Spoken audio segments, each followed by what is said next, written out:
Hey everyone, welcome back. So today we are going to take a deep dive. We're going to really try to understand what's going on in the global market for industrial workwear. Okay. And lucky for us, we've got this great new report. It just came out in January 2025 from Cognitive Market Research, Sounds good. and it really digs into nitty-gritty market size, projections for the future. It's got it all. Yeah. But these reports, they can be a little dense sometimes, hundreds of pages. Right. Who has time for that? Exactly. So what we're going to do today is really try to pull out the really surprising facts, the really important stuff, the trends, the numbers you need to know so you can get the big picture without, having to wade through all those pages. I like that. So to kick things off, let's talk about the current state of the market. Where are we at in 2025? Well, the report tells us the global market for industrial workwear is estimated to be around, get this, 2,200 million USD. Wow. Yeah. That's a pretty huge market. 2,200 million. That really speaks to how big this industry already is. Exactly, yeah. And what's really interesting is that this number, it's not going to stay still. Right. It's expected to change, actually grow quite a bit by 2033. Okay, so what are we talking about here? How much are we expecting it to grow? Well, by 2033, the report projects that the market will reach, drumroll please, 29,392.84 million USD. Wow, almost 3,000 million. That's some serious growth. That is some serious growth. So how fast are we talking? Like, what's the rate of this growth? Great question. So the report, it gives us this thing called a compound annual growth rate, or as we like to call it in the biz, CAGR, of 4.80%. And that's from 2025 to 2033. So it's not just, a little jump. This is a steady, consistent, climb over several years. So it's steady growth, but 4.880%. That's still pretty impressive. Yeah, it really is. And, it kind of makes you wonder what's fueling this kind of growth. Good point. What's behind all of this? The report points to one major factor: safety. We're seeing more and more safety regulations, higher safety standards being implemented across industries. Yeah, it makes sense, right? The more we focus on safety, the more we need the right gear to protect people. Exactly, yeah. I mean, think about it. It's like this global push towards, protecting workers, making sure people don't get hurt on the job. Right. And workwear, it's a big part of that. It's non-negotiable. You got to have it. Now, let's break things down by region, get a little bit more granular. Okay, where do we start? So North America, right, they're the big dog in the yard right now, holding over 40% of the global revenue. Wow, over 40%. So they're really leading the pack. Yeah. And in 2025, their market size comes in at a whopping 80.00 million USD. Okay, so big market share, big numbers. Makes sense. Probably got a lot of industry over there, right? Exactly. They've got those long established industries, and they've, always had this focus on safety, like, it's part of their culture. Yeah, and that probably explains why they have such a large share of the market. But what about their growth? What's their CAGR looking like? Well, their CAGR is projected to be 3.0% from 2025 to 2033. It's solid. Yeah, 3.0%. Not bad. It's not bad at all, but it's not the highest globally. Okay, so maybe some other regions are catching up or maybe even surpassing them. Right, exactly. There are definitely some shifts happening.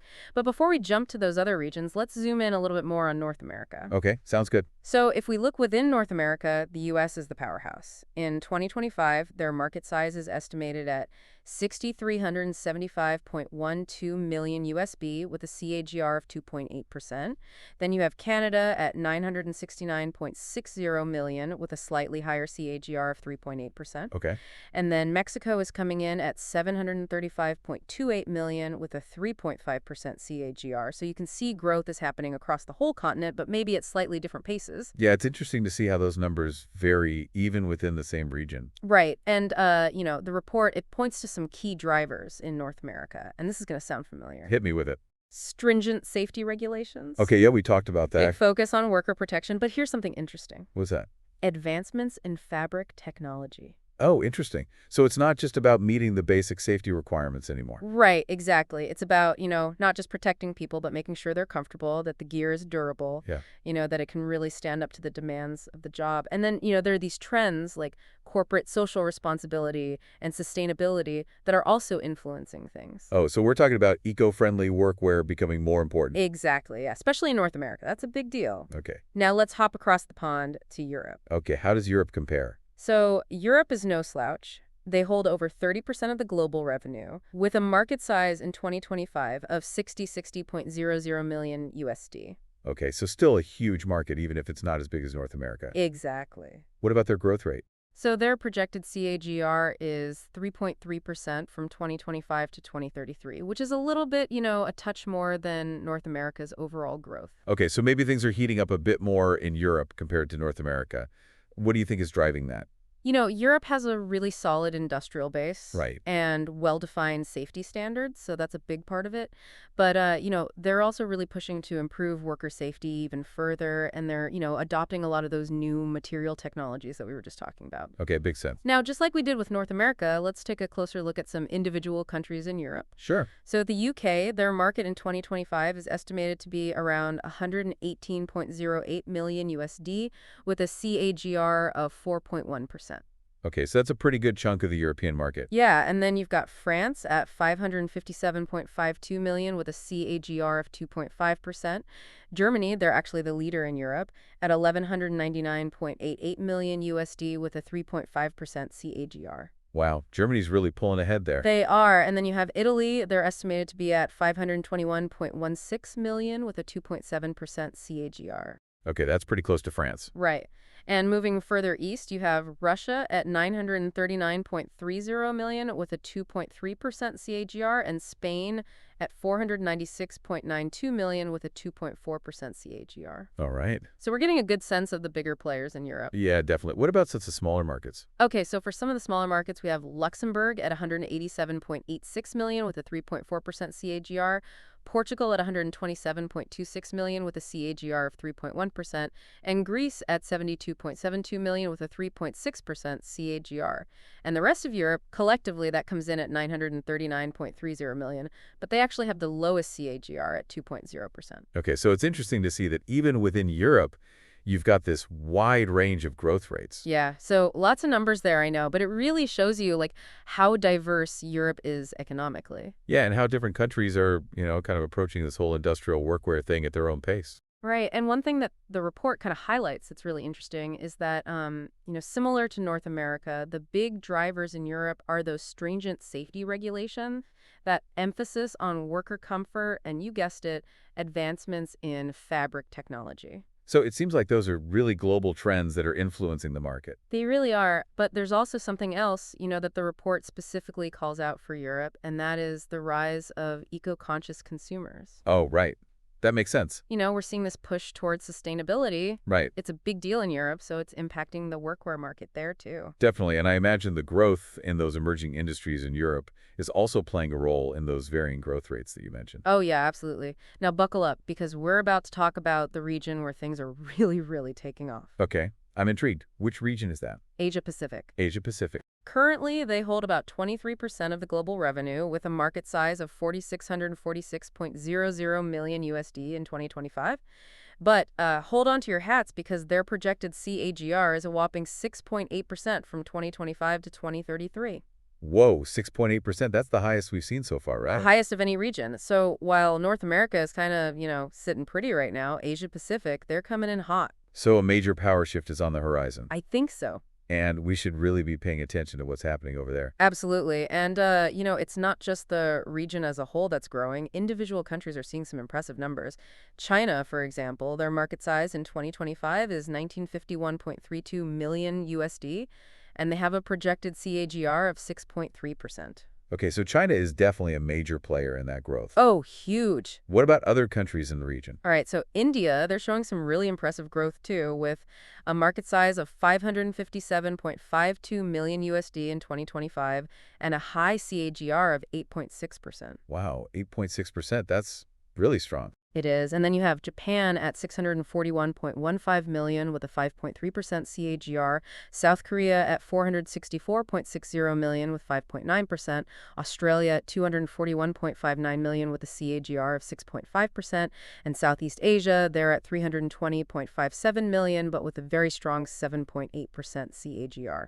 Wow, a lot of strong growth rates there. It is, and Taiwan is at 148.67 million with a 6.1% CAGR, and the rest of Asia Pacific comes in at 320.57 million USD with a 6.6% CAGR. So you can see there is some significant growth happening across the board. That's quite the list. So what's driving all this growth in Asia Pacific? Is it the same factors we've been talking about, or are there some unique things happening in that region? So, some of the drivers are familiar: rapid industrialization, increasingly strict safety regulations. It seems like they're catching up to, North America and Europe in that regard.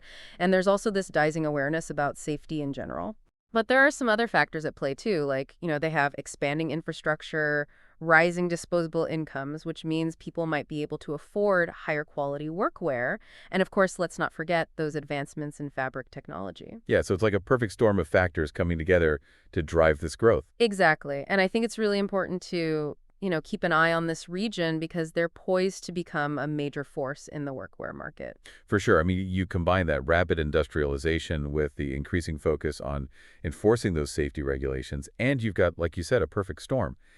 And as these economies in the region mature, there's this, growing understanding of the cost of workplace accidents, both from an economic and a human perspective. Right. So stricter safety standards, higher demand for workwear, it all makes sense. And like you mentioned, as disposable incomes rise, it's not just about companies being able to afford better gear, but also individual workers having the means to invest in their own safety. Right. All right. So we've talked about North America, Europe, Asia Pacific. Let's not forget about Latin America. Okay, how does Latin America fit into all of this? So they hold more than 5% of the global revenue, with a market size of 10.00 million USD in 2025. And their projected CAGR is a respectable 4.2% from 2025 to 2033. Okay, so maybe a smaller piece of the pie compared to those other giants, but still a region with some consistent growth. Exactly. It's steady. What's going on in Latin America that's driving this growth? So within Latin America, Brazil is the biggest market at 432.28 million USD in 2025 with a CAGR of 4.8%. Then you have Argentina at 169.68 million with a higher CAGR of 5.1%. Colombia comes in at 89.89 million with a 4.0% CAGR. Peru at 82.82 million with 4.4%. And Chile at 72.72 million with 4.5%. The rest of Latin America accounts for 162.61 million with a 3.3% CAGR. Okay, so it seems like there's some variation there in terms of growth rates. Yeah, definitely. And the report, it highlights some interesting drivers in this region. A growing industrial sector, increasing safety awareness, economic growth, infrastructure expansion, concerns about workplace accidents. And, what's really interesting is the availability of more affordable and eco-friendly materials. Okay, so that's something new, the affordability factor. Right. That seems to be a significant factor in driving the adoption of workwear in Latin America. Yeah, it makes sense. If you can make it more affordable, more accessible, then more people can, benefit from the protection. Exactly. And it's great that they're also focusing on those eco-friendly options, aligning with that global trend we've been talking about. Definitely. All right, last but not least, we've got the Middle East and Africa, which is currently the smallest market share, accounting for about 2% of the global revenue, with a 2025 market size of 404.00 million USD. Okay, so they're starting from a smaller base. Yeah. But what about their growth potential? Well, they actually have a projected CAGR of 4.5% from 2025 to 2033, which is pretty promising. Okay, so there's definitely room for growth there.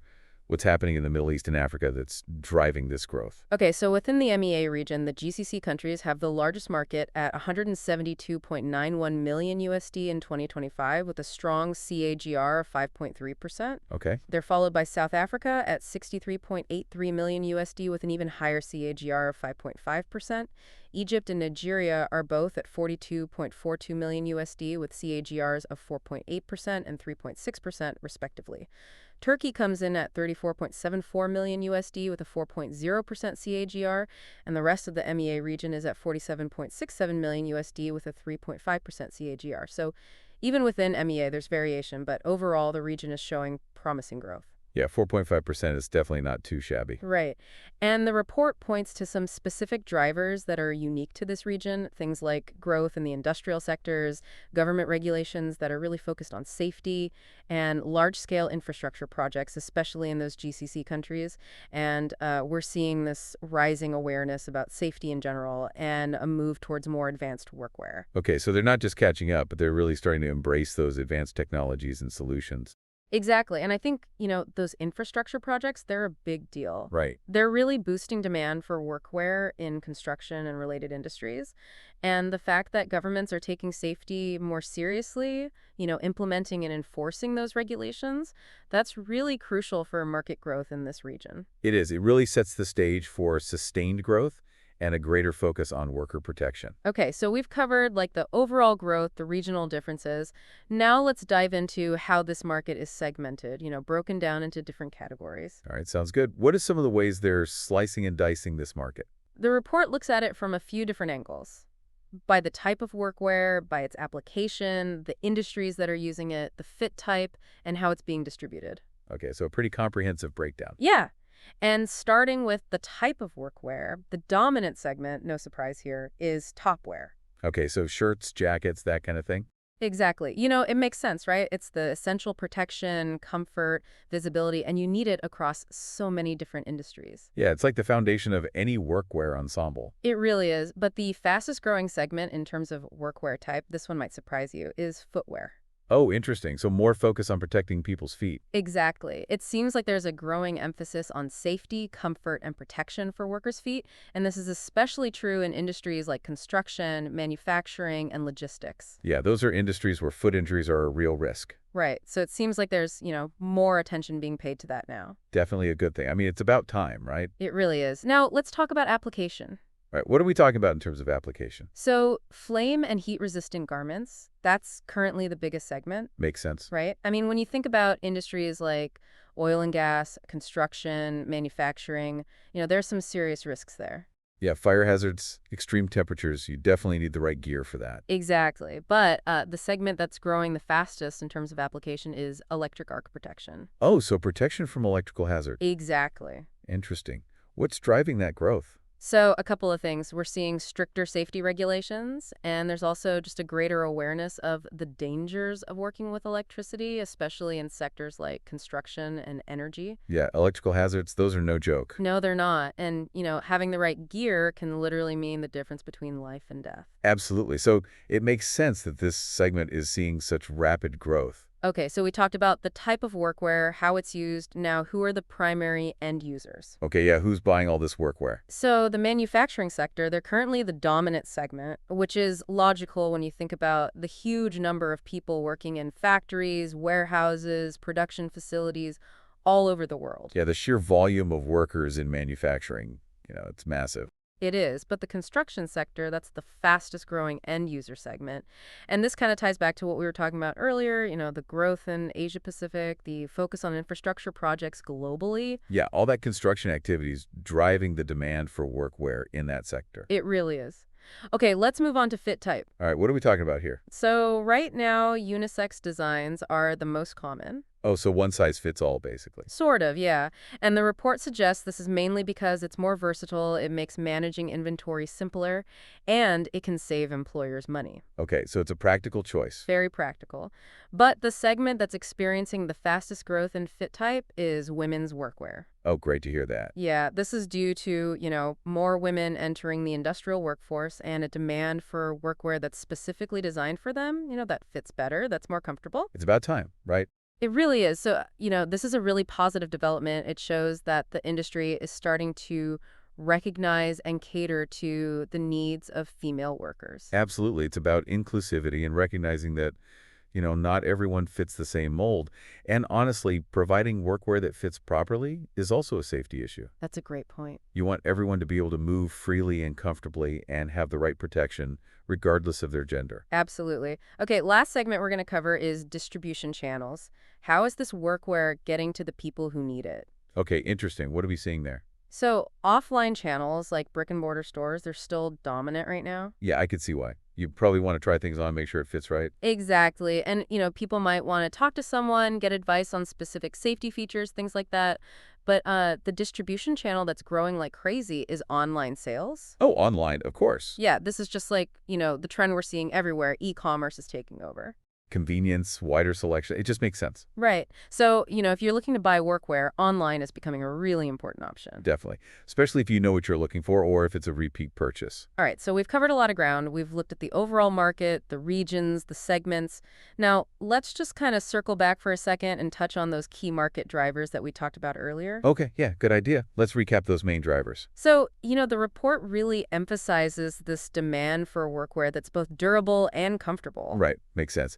Durable so it lasts, comfortable so people actually want to wear it. Exactly. And, if you're comfortable, if your gear lasts, you can be more productive. Right. It's not just about feeling good. It's about getting the job done efficiently and safely. Absolutely. And there's also this growing global awareness about worker protection, about health in those hazardous work environments. And of course, we can't forget about those advancements in fabric technology, which are giving us, more options, more functional options, more sustainable options. Yeah, so it's like all these drivers, they kind of feed into each other. The durability and comfort, it's not just about worker satisfaction, although that's important, but it also impacts productivity and reduces the need for replacements. So in the long run, it can save businesses money. Right. It's a win-win. Yeah, and then you've got the awareness of workplace risks combined with those new fabrics that are available. So employers are better equipped to provide that protection, to meet those evolving safety standards. It's all connected. Right. And, the report, it also mentions a few market restraints, things that are holding back growth. Oh, right. So what are some of the challenges? One of the big ones is production costs, especially for workwear made with those advanced materials. It can get pricey. Yeah, that makes sense. And then there are the regulations. The safety regulations. Yeah. They're good, they drive growth, but they can also be tough for some businesses to comply with, especially smaller ones. Yeah, it could be a lot to navigate. So, there's a balancing act, right? Making sure workers are protected, keeping costs manageable, and meeting all those regulatory requirements. It's a complex landscape, for sure. Now, looking ahead, the report highlights some key market trends that are worth paying attention to. Okay, like what? What's on the horizon? So one trend is sustainability. Right. We're seeing this growing demand for eco-friendly workwear. That's great. I mean, the fashion industry as a whole is starting to embrace sustainability, so it makes sense that workwear would follow suit. Exactly. It's like a global shift towards being more responsible, thinking about the environment. Right, and it's not just about using recycled materials or reducing waste, but also considering the entire life cycle of the garment, from production to disposal. Exactly. Now, this next trend, it might sound a little bit sci-fi, but it's actually happening. Okay, I'm all ears. Hit me with it. Smart technology is starting to be integrated into workwear. Really? Yeah, it's pretty wild. Think about sensors that can monitor a worker's vital signs or detect hazards in the environment. Wow, that's pretty amazing. So we're talking about workwear that can actually communicate, that can provide real-time data. Exactly. And I think this is going to be huge in the coming years. It has the potential to revolutionize worker safety. It really does. I mean, imagine being able to prevent accidents before they even happen. Right. Or being able to respond more quickly to an emergency because you have all this data at your fingertips. It's like taking safety to a whole new level. It really is. Now, finally, let's touch on the competitive landscape. Okay, so who are the big players and what are they up to? So the report, it kind of paints this picture of, intense competition, Okay. but also a lot of innovation. Makes sense. I mean, with a growing market, there's always going to be competition. Right. And the companies that are doing well, they're focused on innovation, maintaining high quality, and, meeting those strict safety standards. And there's this constant drive to develop even more advanced workwear, stuff that's more durable, more comfortable, and of course, incorporating the smart technologies that we were just talking about. So it's a dynamic environment. You've got to stay ahead of the curve if you want to succeed. Absolutely. So, we've covered a lot in this deep dive. We've seen that the global industrial workwear market is massive and it's growing. Yeah. It's being driven by a number of factors, including, those safety regulations, the focus on worker well-being, advancements in technology. And the growth isn't uniform. Some regions are really taking off, like Asia Pacific. Right, and we're seeing some really interesting trends emerging, like the focus on sustainability and the integration of smart technology. Exactly. And with all this growth, all this innovation, all this focus on worker well-being, it really makes you think about what the future of work car is going to look like. So here's a final thought for you to ponder. I'm ready. Given all these trends, the growth, the focus on safety, what new innovations, what new materials do you think are going to be essential in the next generation of workwear? Ooh, that's a great question. I mean, we're already seeing some amazing things happening with fabric technology and smart sensors, but I think we're just scratching the surface. Right. Imagine workwear that can, adapt to different environments, that can regulate temperature, they can even provide medical feedback. Oh, wow. Yeah, the possibilities are pretty mind-blowing. And of course, sustainability is going to be crucial. We need to find ways to produce workwear that's not just functional and safe, but also environmentally friendly. Right. It's like this intersection of technology, sustainability, and worker safety.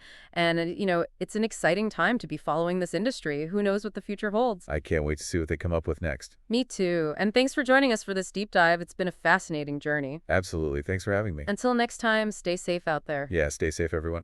and stay informed. Always.